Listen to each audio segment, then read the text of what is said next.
latest episode of BAM Weekly. That's Boris and Matt Weekly, the show where we chat about some sports, the show where we chat about entertainment, and then we bring it all together to chat some sports, entertainment. We're your hosts. I'm Boris, and as always, I am joined by Matt. Bonjour. How's everybody doing out there? We hope you're doing well. We hope you're enjoying the sun, soaking up them rays as we slowly boil to death this summer. How you doing, big homie? Dude, it is so crazy hot. It is so crazy hot. It is disgusting. I was like, the past 10 days have just been crazy. Not going to really get into that, but just real life has been absolutely crazy. And then the heat. You just add the heat, and you're one pissed off motherfucking person. The Sunday night heat, yeah, get everyone on edge to some extent. But yeah, man, it's important to get some fresh air. Soak up that vitamin D. Use it. Don't just sit there stewing in your house. But no, I feel you, man. It's rough out there. Hard out there for a chunky individual, as of course we are.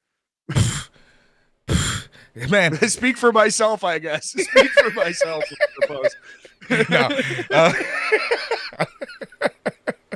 it's just too hot. I just can't right now. Oh man, this is going to be an interesting episode. It's more catch up, more where are we in the world of everything more than anything else.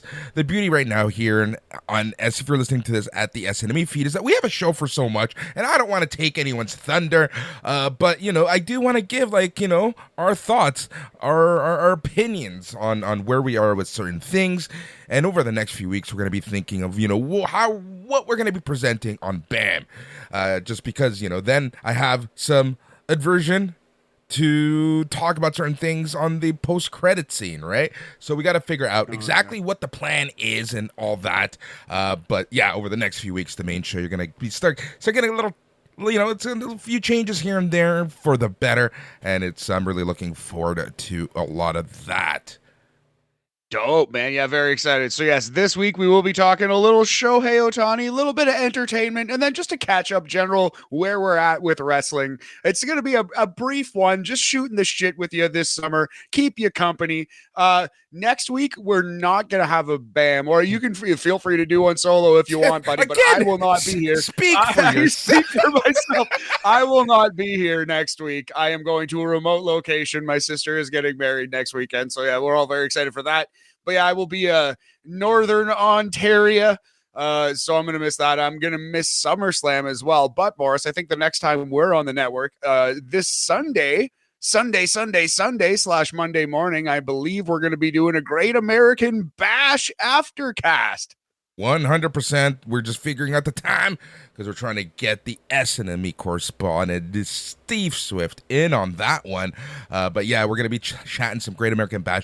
And dude, again, this is kind of like where what is BAM really going to be, right? Because I would love to. We'll chat a little bit of Great American Bash, but if you want to get the full preview, listen to the main show. Both versions are going to be coming out as soon as it's done because it is a pay-per-view Sunday. So whether you're a patron or not, doesn't matter this Sunday because we want you to listen to the Great American Bash preview as soon as it is out. So that is that. Awesome, man. Good stuff. Yeah, killing it on the main show, brother. Doing a very good job. Love to hear Chris Van Vliet. Always grateful to be on there. And yeah, man, just very excited. But speaking of exciting things, speaking of generational talents like yourself, Boris, Shohei Ohtani. So the funny thing that happened yesterday on TSN is they just all decided, two separate anchors called him the greatest baseball player of all time. Yesterday was the day that the company mandate went out to TSN to start pounding the drum that Shohei is the GOAT, the greatest baseball player of all time. And my question to you is simply, is Shohei the GOAT? Are we watching the best baseball player ever? I think we're watching the best baseball player in the modern game, and by modern game I mean by like the 40s and on, basically since the men came back to play in the Major League Baseball after World War II. That's what I consider the modern era of I was going to say professional baseball, but it is professional baseball of MLB. I think he's the best. You know, it's hard to compare him to people like Babe Ruth and others, right? Like it really is, especially in a sport like baseball. I think that there's just so many things to consider. I think that he's a hard, like he's up there, but is he the best? I don't know, and I don't want to say personally. I don't think he is, but we're seeing a generational talent in the true definition of a generational talent. We're seeing by far the best two-way player since Babe Ruth. We're seeing something that we're just lucky to see, especially in the age of numbers and the age of, you know, analytics really taking over every decision a team makes every single freaking inning. And that's another rant I'm going to have soon. But I don't think he's number one. Here's the thing about Shohei Ohtani, right? So, along with everything, I know we'll touch on this in a little bit, but we'll just jump into it right now. And that's the fact that the Angels have already said that they will not be trading Shohei Ohtani at the trade deadline, which happens in a few days, because they're going to be making a real run for it. They've already made a few moves. You can get into details on those if you want, Matt. But here's the thing. And now the big question is Shohei Ohtani going to be staying with the Angels? I'm going to say yes. And you know why I think yes? Why is that, Boris? Because he is a two-way player. And do you think any other team but the Angels would let him be a two-way player? I think that is going to be the major decision for him, because he wants to do both. And if the Angels tell him, we will let you do both pitching and batting and whatever the hell you want. You want to be a designated runner, you can do that too. You know, whatever the hell you want, you can do. And I think that a lot of other teams just wouldn't give him that opportunity. I think the Yankees would shut him down from being a batter 100%.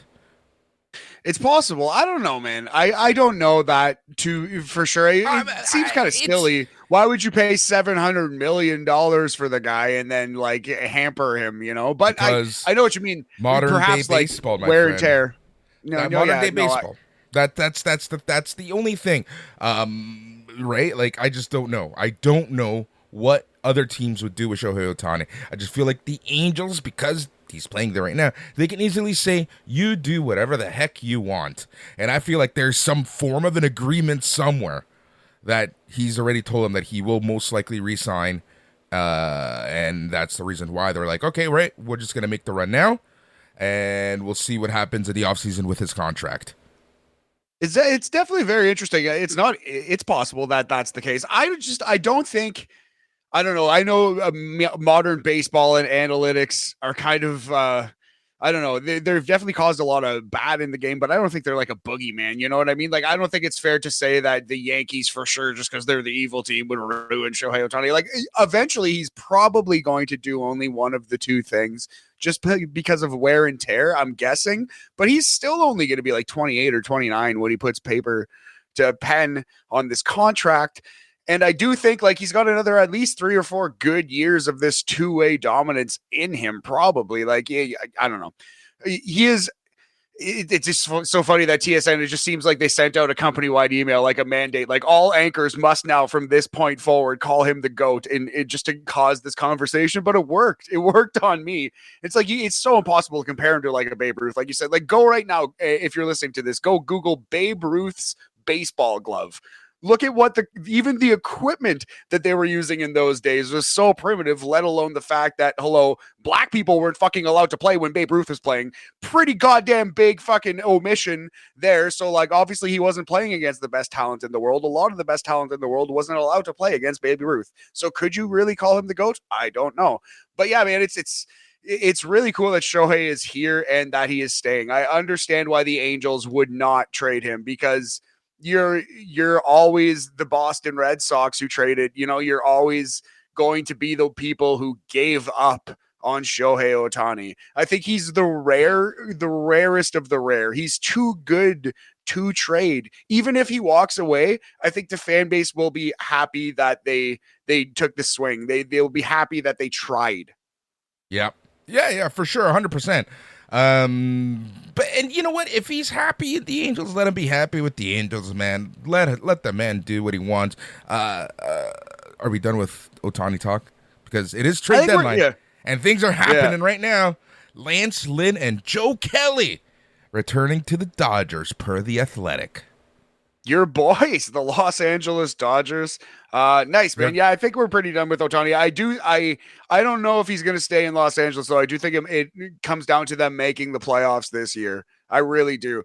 Like, or at least if they miss the playoffs, they need to prove to Shohei that they're going to stay competitive and have a plan for the future.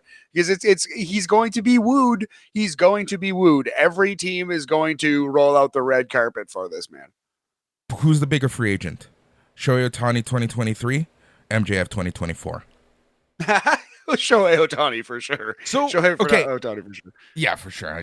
You had to get that wrestling reference in. Yeah, dude, Dodgers are going all in on that pitching rotation. It would be beautiful if the Blue Jays of Toronto would be doing the same. But that's the difference between the Dodgers and the Jays, and why I have zero faith in this organization that is the Blue Jays of Toronto. Yeah, I wouldn't say I have zero faith. I mean, they've built a nice contender. Blue Jays are no one in the American League is hot. It's a big muck, but the Blue Jays are on top of the muck. Of the last 50 games, they are 30-20, and that is the best record in the American League somehow. Not very good, but hey, I mean, it's 50-50 booking right now in the American League. Like, unless you're the American League Central, have you seen those records? Like, that division is just ruining the playoff picture, in my opinion. It's so funny that we have an AL Central that looks like that and an AL East where all 5 teams are very good. The Yankees, of course, the Jays, yeah. And I love the fact, like, okay, look, Jays fans are freaking out a lot, right? But when you look at the record, you shouldn't freak out as much, but when you see them play day to day and you see some decisions that a certain manager makes in the bottom of the ninth to lead you to extra innings, to eventually lose you to the game against the Dodgers, you question a lot of stuff. But you look at the Yankees fans, half of them are like, it's still early. And then the other half are just like ready to implode the entire organization. Yeah, no doubt. Yeah, Yankees fans are, I don't know, rightfully upset. It's just crazy that when Aaron Judge leaves, and obviously he's an incredible talent, but why does everyone else on the Yankees forget how to fucking hit when he goes? Like, he's one person. That shouldn't mean that 9 bats go cold. I've never understood that about baseball. Like, that happens in baseball. It's not just Aaron Judge and the Yankees. I've seen it often. It's so weird, right? But again, that goes to show you. And I'm not a Judge fan, just because he's a Yankee. But it goes to show you, what have I always said about the MVP? If you remove this player from that team, are they still good or are they shit? And this just, to me, proves that how much of an MVP Aaron Judge is. Absolutely. Yeah. Good thing the Yankees re-signed him. And yeah, he's coming back. I'm not sure if he played last night, but he's coming back very soon if he's not back already. There you go. Yeah. And the big rumor, the hottest rumor right now is that Nolan Arenado from the Cardinals, they're having such a bad season, he might end up on your Dodgers. Yep. That would be fucking pretty tasty for the Los Angeles Dodgery dudes, the Doyers, if they can grab Nolan Arenado. He's great. They're going all in. It is crazy. They're going Wembley on this bitch. Good for them. They need it, right? Like, there's a lot of pressure on that organization, and I know people in LA are just it's funny. It's a very similar tone with the fans than here in Toronto. The team's not bad, but there's a lot of expectations, and those expectations are leading to a lot of nervous people and a very nervous front office out in Dodgerland. No doubt. The expectations are higher, much higher, and rightfully so in Los Angeles. Well, yeah, to say the least. No, absolutely. All right, well, honestly, that probably covers it for sports chat. We'll talk about what actually happened at the deadline next time we speak at you, Boris. If you're doing a solo jam on Friday, maybe you could do a deadline wrap-up. Yeah. I'll figure it out. I'm going to figure out what's going to happen in BAM next week. I'll probably do a little something. Maybe just talk sports. I'll figure it out while you're in the Great White North fighting bears like Leonardo DiCaprio or something. Absolutely. That's what we do. Hey, speaking of bears, you've been watching The Bear? So I watched season 1 when it came out. I turned a lot of people onto that show, and I absolutely love that show.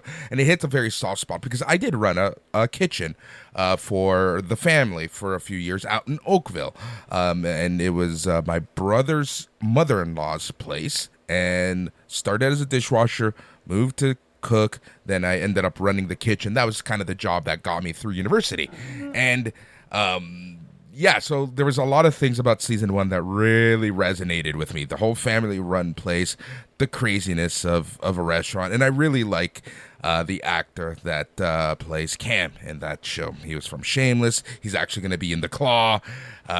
So yeah, good show. Nice. But season 2, I just binged it recently, and holy crap, is it amazing! It might be one of those shows that you love on the first watch, if you can get past a few things. But a second watch of it, which I'm doing right now, it is so deep. It is so good. It is so well written. There are Easter eggs. There are foreshadowing calls. There's so freaking much. And it might contain 2 of the best TV episodes I have ever seen on television since Breaking Bad. Like, it is just so freaking good. Episode number 6, Fishes, in season 2, and episode number 7, Forks, of season 2, might be 2 of the best singular episodes from any television show I have ever seen, period. Cool, man. Well, yeah, I'll definitely check it out. It's on Disney Plus, I believe, in Canada. Yes. And Disney Plus Canada, Hulu in the US of A. Dope, man. Yeah, nice. Highest recommendation from young Boris. That is sick. I will definitely check out The Bear. I too have worked in many a kitchen throughout the day. And yeah, that's the one thing you hear about the show is that it's the most true to life portrayal of a kitchen yet. Yeah, 100%. And it's just like, but when I mentioned if you can get past a few things, and that's just like, it's chaotic. It is chaotic. Right. It could raise your blood pressure because in any singular episode, there's like 1,000 people talking at once. There's hectic. People are screaming in the background, and in the foreground, they're having a different conversation. And dude, it's just crazy. Like, I would love to see 2 things from this show. Number 1 is a script, and number 2 is a table read. That's hilarious. Yeah, no doubt. Oh, yeah. I'll definitely check it out, man. I dig the recommendation, and that's really cool. I feel like that would be a lot, especially on a binge watch. It'd be like a lot, but that's definitely the vibe of a kitchen. That's definitely how it sounds in a fucking restaurant. So yeah, kudos to them. Yeah, they did a great job. They have the consultant and just the guest stars in that episode that I referred to in season 2, dude. It's insane. And if you actually read the articles on why they decided to do like these guest stars, it makes sense, and that's the vibe you get. And it's just really cool because you have like A-list actors guest starring in that episode. Dope. Yeah, pulling out all the stops. It's definitely is critically lauded. We'll check it out, man. That's cool. So also on Disney Plus, they brought back Futurama. The first episode was a little rough. It was, I don't know. It was. Look, I like the concept, trying to binge watch everything ever type of thing, right? But yeah. I don't know. It's like it's almost like they proved why. Ground. Yeah. It just didn't work. It didn't hit.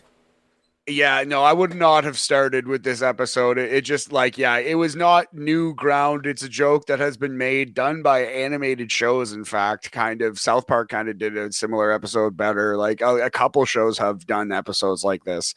And not just animated either. And yeah, it was just kind of like a joke that didn't super land. And you were hearing the age in Billy West's voice a little bit. Yes. Doing Fry just a little bit. It was just like, oh man, like that he's getting older. And not as bad as Marge doing, or Julie Kavner it is, right? Doing Marge. Yeah. These days, that's actually rough and legitimately sad to listen to The Simpsons when Marge speaks these days. But a lot of them. Yeah, no, actually, yeah, even Harry Shearer doing all of his characters. Mr. Burns, all the zip is off Mr. Burns' fastball these days. But it was like, I love Futurama. The first run is so good, and even the comeback is pretty good. There's like 2 or 3 amazing episodes in the comeback after the cancellation on Fox when they moved to Comedy Central. Some of those Comedy Central episodes are pretty good. But yeah, watching this, I was like, I probably should have stayed dead. Yeah, Uh, that's the thing, right? So I was gonna ask you, do you think this is gonna last more than one season? Maybe not. Honestly, like it's just like if the quality rises, there's no reason not to. But even then, like they wrapped it up pretty well. The Comedy Central episodes had their own ending. It wasn't left like up to any, wasn't left up to any interpretation. They really got a nice proper ending. I don't think this needed to exist. I don't think it's going to be very popular. So I could easily see it getting like whatever they've set out, 10, 13 episodes, and that's it. Yeah, yeah. What is your favorite animated show right now? That's tough to say. Like right now, there's I don't know. I guess it's Bob's Burgers because that's Yeah. that's like the best one right now. All time, it's for sure Simpsons. Probably would have been Rick and Morty, but that's tough to say what the fuck is going to happen with that show. That's so up in limbo. Justin Roiland's gone, and he kind of seems like a giant fucking dildo. So What's now you know why I don't like that show. What's because I've heard a lot from a lot of people back in like 2013, 14. Anyways, what's what I forgot what I was gonna say. Oh yeah, Simpsons. What's funny about the Simpsons, I do consider the Simpsons the best animated show, probably South Park number two. But what's weird about the Simpsons is that my judgment of the Simpsons literally comes from season 1 to 10 and nothing after yeah, that. that's the thing. I still think like I in my head The Simpsons ended in like 2002 in season like 10 or 11. Yeah. That's where they start, and they've done one episode a year as like a special ever since. The Treehouse of Sometimes you'll Horror. catch me. Like that's Right, literally exactly. the only episode I watch every single year. And I would say like I'm going to give it like a few extra years. I'm going to give it the first 15, 16 years whenever the movie came out. That is like that's it, right? Like but for me personally, But I stopped watching maybe after season 10 like every single week. But hardcore, I would say that after the freaking Who Shot Burns. And that was like what, season 6, 7? the season 6, 7 turn is when that happens. The first episode of I believe of season 7 is Who Yeah. Shot Mr. Burns number 2. Season 7, I think season 7 and 8 are the best ones. But fuck, Simpsons from season 1 to season like 9 is the best show ever. I Yes. goddamn love it. I've watched it so much. I as much as I know and love wrestling, season 1 to 10 of Simpsons, I feel the exact same way. Like I've gone to Simpsons trivia with friends, just like with wrestling, like I fucking am a big Simpsons nerd. But yeah, but like again, like around 2002, 2003, I just stopped kind of caring. And I'm glad they're still on, I guess. Like keep getting them checks. And you hear like it's good now. Apparently it's like every couple of years you hear like, oh, actually right now it's pretty good. Like it's as good as it's ever been since like the heyday. And then nobody watches. And Yeah. then it goes away. And then every couple of years they say that again, and then nobody watches. Yeah, it's so weird. It's such a weird phenomenon with The Simpsons, right? Those and I always forget to ask my friend Kim this. Those Simpsons trivia that they have at like the Drake Hotel and stuff like that. Do they cover everything or do they cover like the heyday? I think generally they mostly cover the heyday. There might be like if there's like 5 categories, it might be like 4 about season 1 to 10, and then like modern Simpsons and kind of easy-ish questions of like the shit that's happening now. Like who is dating, Selma these days? It's like fuck, I don't know. Like, what race is Selma's baby? Selma has a baby. Yeah, Selma has a baby. Yep, she I does. guess. Kind of. Yeah. Not in So, canon. Not in canon, but yeah. yeah. So I don't know. It's but yeah, that's just a guess though. That would be my guess. When I went, it was pretty much all. I've only gone to like 1 or 2, but it was pretty much all old questions. Yeah. Yeah. My friend Kim, she goes to the one at the Drake Hotel all the time, and she always ends up in second place. That's brutal. Always a bridesmaid.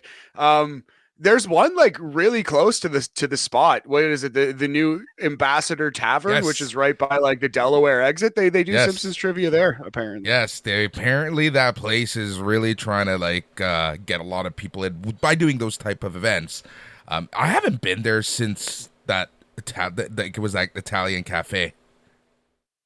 Yeah, no doubt. The last time I actually set foot in there was the night that the Raptors won the title, and I grabbed a beer from there and I was drinking it. then it was like, I got to go outside. And Buddy stopped me. And I was like, man, I swear to you, I will not break this. I will not make you look bad. I just want to go and celebrate in the city. And he was like, you know what? Go ahead. Go out there. And I was like, fuck yeah. Cool. Thanks, brother. It was very cool. Yeah. And it was I've always liked that place, but that has had more rebrands. I've used this joke before, but that fucking place has had more rebrands than the pizza place on the Weekenders. Like every goddamn week, it's a new thing. I was gonna say more rebrands than 2000 WCW. Brutal, yes. More rebrands than Sean Stasiak, the Meat Man himself. Meat. Oh man, what a shit show of a career that man's had. Oh, poor me. Wasn't he the one who was like audio taping people backstage and got fired for that? Yeah. What an absolute dildo thing to do. Like, who would do that? Oh my God.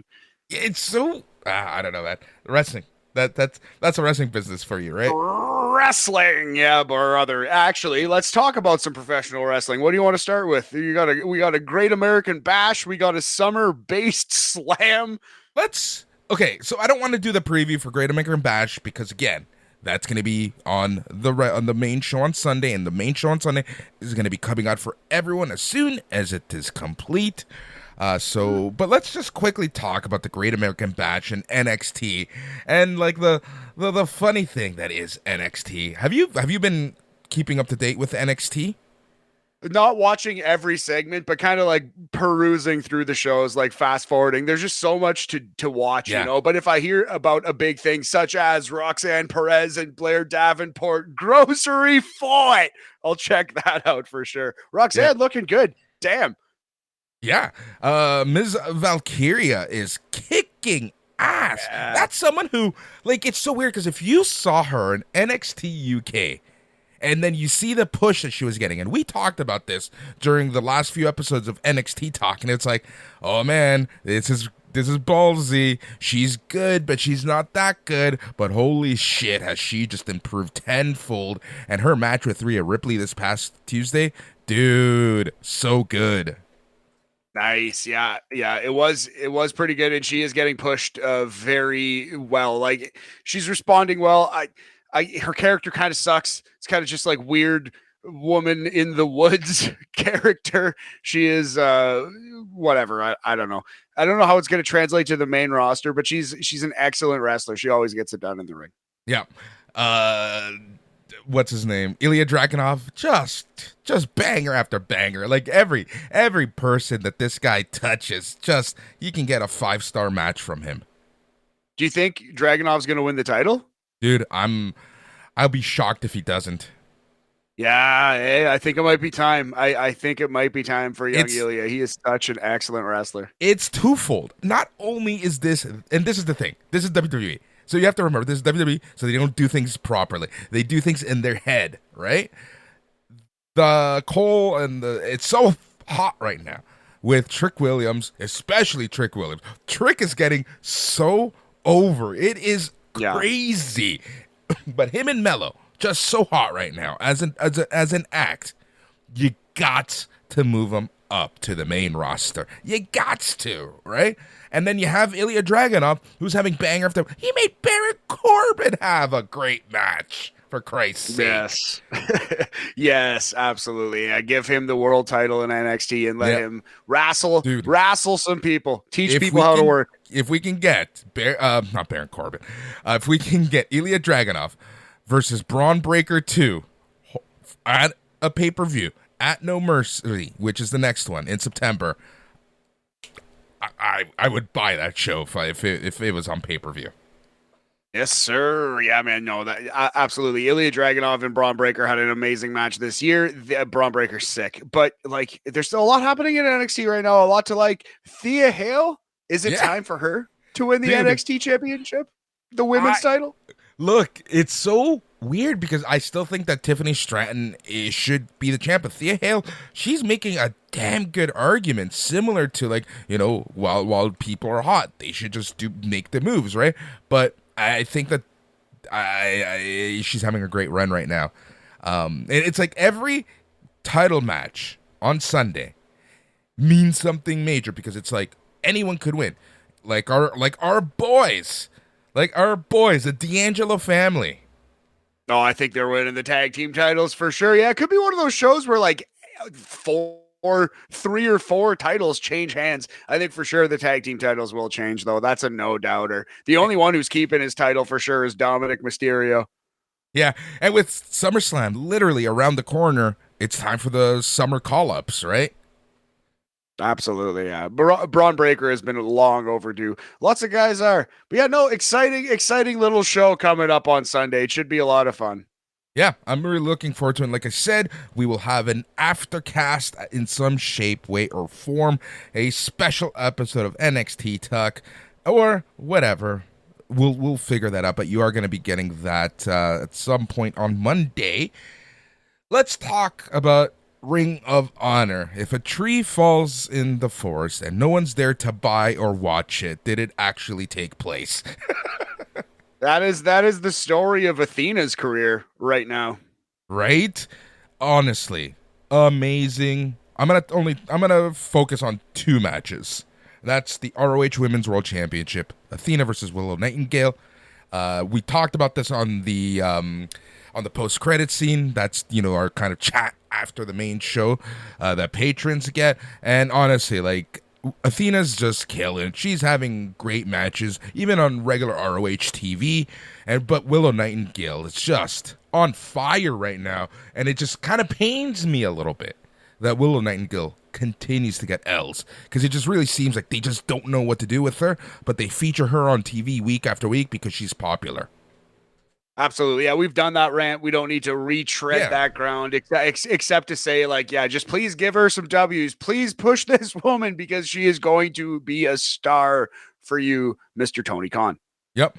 And then the ROH World Championship, Claudio Castagnoli versus Pac. This is like a 2-day build, but I kind of, as much as because of the whole Mark Briscoe injury stuff, I kind of did like the build that they did do at Blood and Guts for this match, where half the BCC team just says "fuck you" and walked away. Pac being one of them. Yeah, I again had my issues because that is a surrender, so the match is over. So just don't say submit or surrender, just say submission. But yeah, no, I liked the storytelling, and yeah, especially like Don Callis, greasy motherfucker that he is, just like, okay, Takeshita, it's time to retreat, young man. Let's go, live to fight another day, because this ship is going the fuck down. Yep, exactly. Overall, Death Before Dishonor, it was a good show. It was a fun show. But man, I don't know. ROH should, number one, don't make these pay-per-views. Just put these on Honor Club. Don't make people pay for this. I know what you're saying, but I mean, it's a business, and like corporations, companies, whatever. Tony Khan is a businessman. He's. I hope they're making money off of these. Same, agreed. Right? It remains to be seen if they are, but. Yeah, no, I understand. I understand what you're saying, though, man. Yeah, I think maybe if anything, they should only do pay-per-views. They should only do 5 or 6 shows a year for Ring of Honor and make them big and special. But again, that gets down to the whole thing where they have wrestlers under contract who are working. That is healthy for the professional wrestling business. It's just there's too much content. There's too much content to consume. Yep. Shibata. He's looking great. He's like, you would never think he almost died on us a few years ago. Yeah, my God, yeah. It's pretty scary, actually, that he's still in there. And he still takes a headshot from time to time. You don't like to see it. But I don't know. Hopefully he'll be healthy. I find it telling, though, that he's not on New Japan. He's not even on Dynamite. It's like, if you really wanted to get dark about it, you could say, well, Tony Khan doesn't want him to fucking die in a Dynamite ring. He doesn't want him to die on TBS, but he's okay with him fucking hurting himself very badly on Honor Club. Yeah, right. That's kind of dark. But yeah, no, it's true. But Shibata has even said himself, right? He's officially left the LA dojo as their main coach, main trainer, and he's just going to be focusing on ROH stuff. So take that as for what you want. And we'll see what happens. Yeah, I mean, that's kind of cool. I love watching Shibata. He's like one of the few special things in Ring of Honor, one of the few can't miss things. Yeah. Yep. That's for sure. But overall, it was a pretty good show. Just I don't know. It just there's a lot of things about ROH that just bother me, and it's a rant that we go through. I go through every single week. Yeah, you know how we feel about that. I just don't know how to solve the quote unquote problem, if it even is one with Ring of Honor. I think it will just exist to a small fan base until Tony Khan wants to officially make it the NXT of AEW. Yep. Did you see this Vince McMahon thing? Oh shit! Go ahead. WWE Chairman Vince McMahon undergoes major spinal surgery. The procedure is believed to have lasted over 4 hours. This is from Ian Carey over at WrestlingObserver.com via TMZ. The 77-year-old had major surgery last week to correct an issue with his spine. The specific nature of McMahon's spinal issue is not clear, Boris, but the surgery was ultimately deemed a success. There is no timetable for his recovery. 4-hour surgery on your spine when you're 77 years old. Even if you are a genetic jackhammer, obviously Vince McMahon has insane genes and is a very healthy man for his age, but fuck, that's serious, man. I hope he's okay because he's still a human being after all. And I hope he takes a lot of time to heal up. Stay in your bed. I knew that was gonna come, and that's the joke that I know a lot of people are gonna say. Well, hopefully he just take a time. Don't rush back. It's all good. H has got this. Uncle H and cousin Sean have got this for us. Yes, absolutely. Uncle H and Mononk heartbreak. Oh yes. Yep. Oh man. Yeah. Well, you know, why wouldn't you break her back? You know, carrying the WWE to such success for so many years. Yes, we all remember the heights of the Funkasaurus and Lord Tensai. If it wasn't for the Funkasaurus, we wouldn't have NWA I can't even finish this. That's true. I can't That's even finish true. this bit. Who would hold the NWA title right now? Nick Aldis. Yeah, get out of here. Colby Carino, somebody good with some kind of potential who could possibly draw a single fan or eyeball to NWA. Get the fuck out of here. Let's put it on Tyrus. Also, speaking of Nick Aldis, I love the fact that like not even 24 hours we want Rush to NXT. Dude resigns with AEW. Yeah, I saw that. Oh well, I will always have my dream of what would happen when Vince McMahon met Rush, because they're two of his ideals. He likes a big, crazy, strong alpha male, but he hates you if you're not white and American. So it would be quite interesting to see. Maybe that's what broke his back.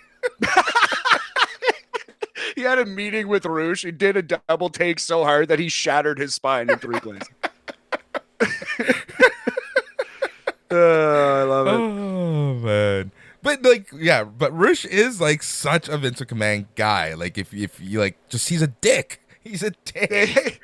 If Rush was a 6'2" man from New York City, he would have been WWE champion 6 years ago. Yeah, 100%. All right, let's jump to the New Japan Pro Wrestling. We're in the middle of G1 season. This G1 has been very interesting. The wrestling itself has been safe. The results have been interesting. Overall, this leads to an entertaining G1, but probably not the best we've seen in a while.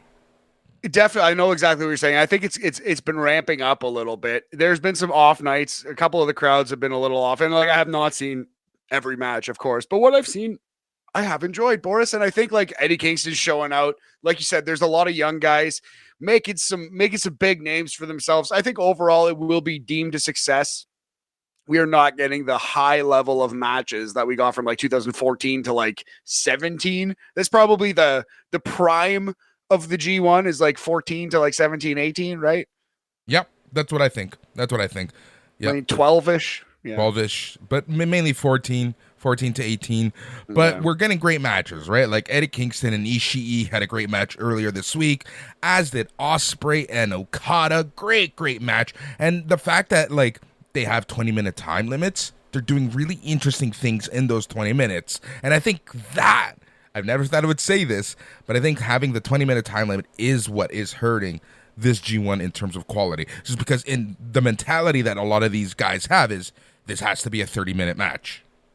I understand what you're saying. I like it though, but I do. it's not the New Japan style. So a lot of the guys like they structure their matches such and have for such a long time that like they start to ramp it up at the 20-minute mark, right? And that's when the match is like already over. But I mean, Stardom with the 5-star Grand Prix, don't they do 15 minutes? And it's always really, really entertaining, arguably better than the G1. Stardom is just they just know what to do. It is crazy.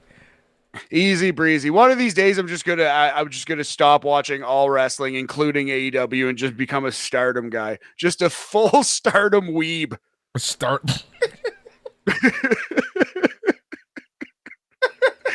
weebing hard, Boris. Oh my god! You're just gonna buy like I don't know. I don't even know. You're gonna cosplay as Maria May. Oh, jeez, yeah, Maria May wishes. No, Maria May is quite a talent. AEW needs to steal her.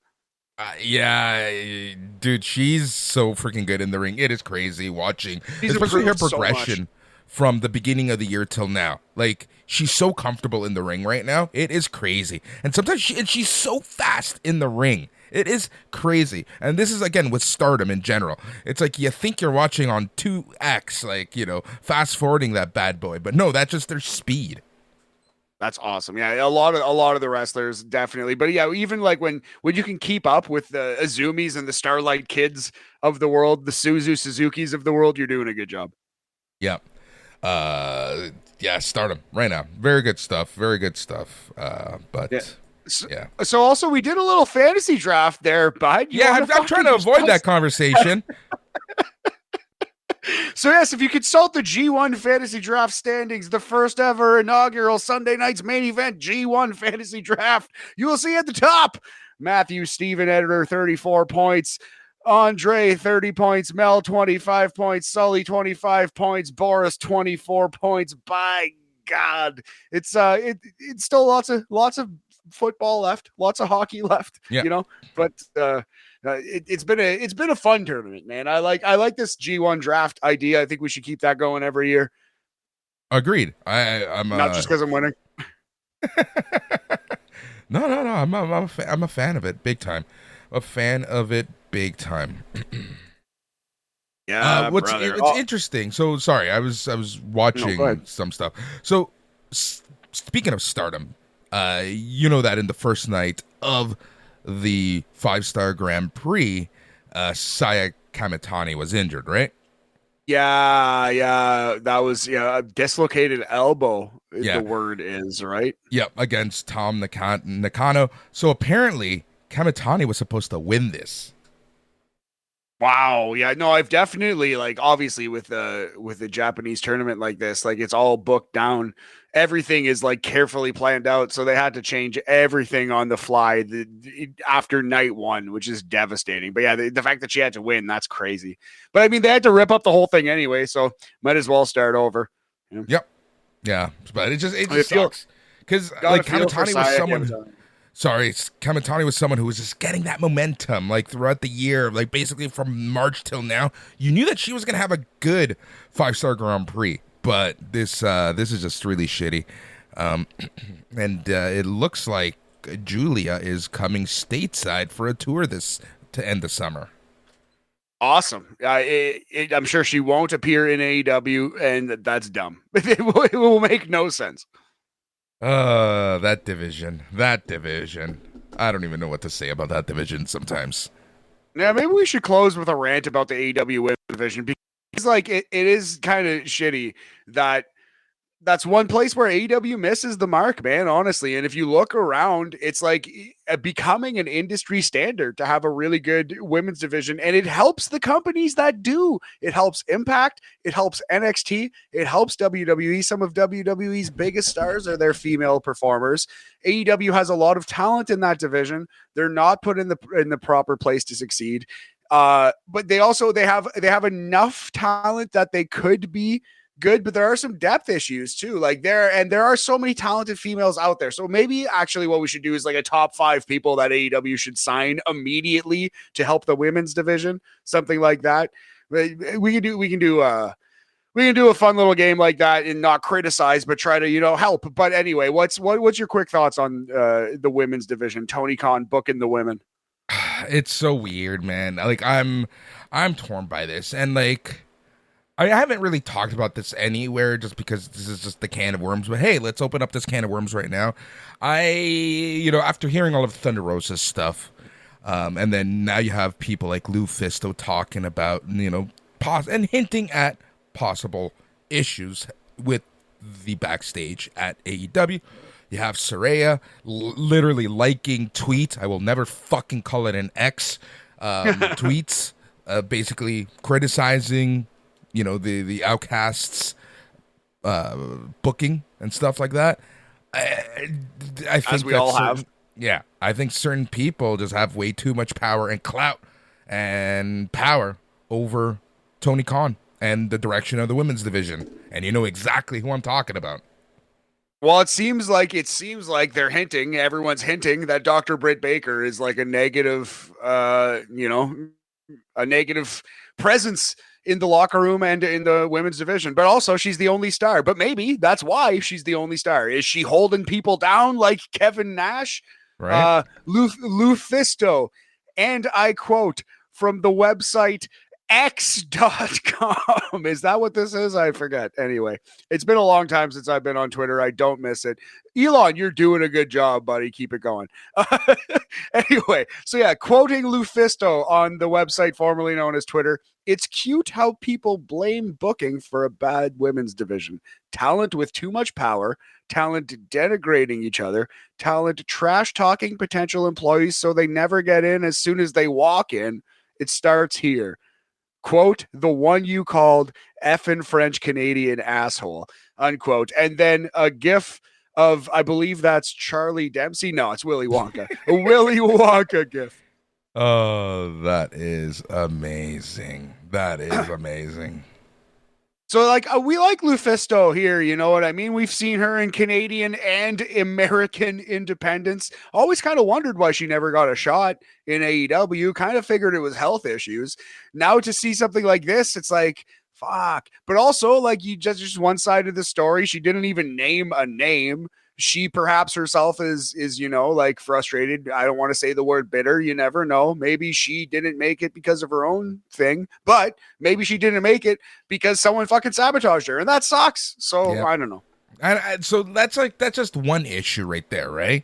And then it was the whole rant that we had on the post-credit scene after the show on Sunday, where where Tony Khan felt so compelled, according to reports, to have a women's match that, they added the Britt Baker squash during Blood and Guts. It's like, you could have done so much more with that TV time to pump up the women's division, but you had a squash match that literally meant jack shit in the grand scheme of things.